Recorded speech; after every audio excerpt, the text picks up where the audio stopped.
Okay, ladies and gentlemen, welcome back to the YouTube video. My name is Joseph Braid and I'm a software engineer out here in Nigeria. This one is going to be a little bit of a different video today because we're going to be diving into how can you actually create your very first tech product. So that's more or less like a software product is what we're talking about. With that out of the way, let's get started. Building out your first tech product can seem to be a bit of a daunting task because you've never done it before. What are you going to do? How are you supposed to build it? And so on. So all those questions will be answered in this video. So I'll do my best to explain how to go about that process. But just a disclaimer, I am a technical person, so I build software programs myself. But this video, even if you don't have any technical experience or you've never built one before, or this is your first project that you want to actually make a business out of, don't worry, in this video we'll break down everything you need to know.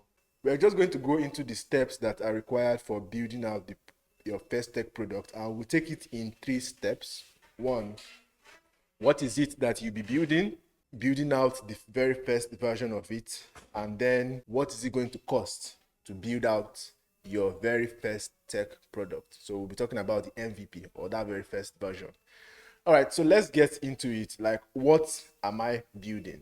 Okay, so clearly whenever you want to start off a project, you have to know what you're building. And most times you're thinking about these ideas primarily because you haven't done it before. So it might be a bit difficult to make that first product or get that idea for that first product. But let me show you how you can go about getting these ideas.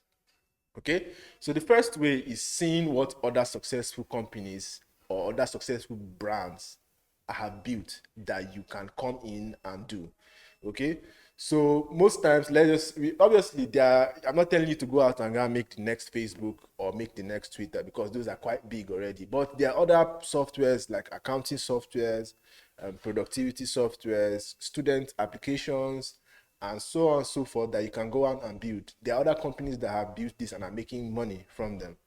So really, whenever you're thinking about, okay, what is that idea that I'm thinking about building?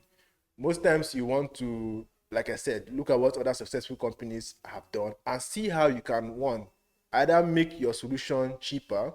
You can also have better support. That would mean having the better support than these other companies that you're trying to compete with already do.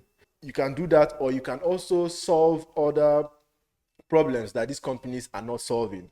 So clearly, if you go through comments, if you go through reviews and those kind of things, you will see customers complaining about various things about your competitors' products or competitive software.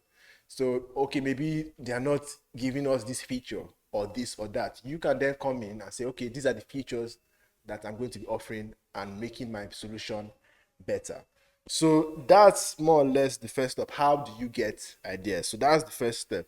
You can also solve problems for specific businesses that you know. For instance, I'm speaking from as someone that's in a third world country in Nigeria. We have problems all over the place. Most of the businesses are still doing manual processes, so it's easy for us to just come in, introduce software. Not quote unquote easy, but we can easily build those kind of solutions because we know that if it has worked in a country such as in the US or wherever, it will most likely work here. Not all the time though, but like I said, most likely.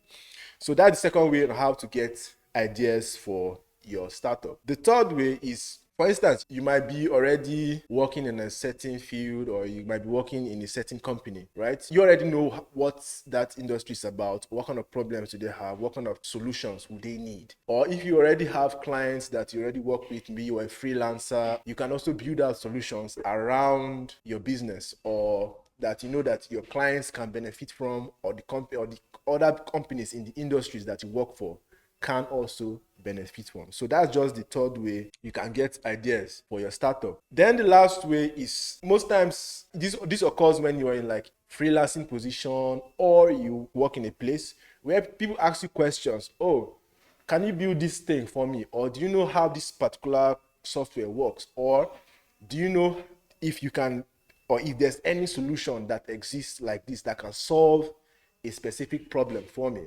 And I will speak from my own experience. I've seen certain kinds of businesses walk up to me and say, hey, Joseph, you already do this app. Is it possible that you can make this one for me? So most times, even the thing I'm building might not even have much customers, but they're asking me, I'm building something and they're asking me for something else.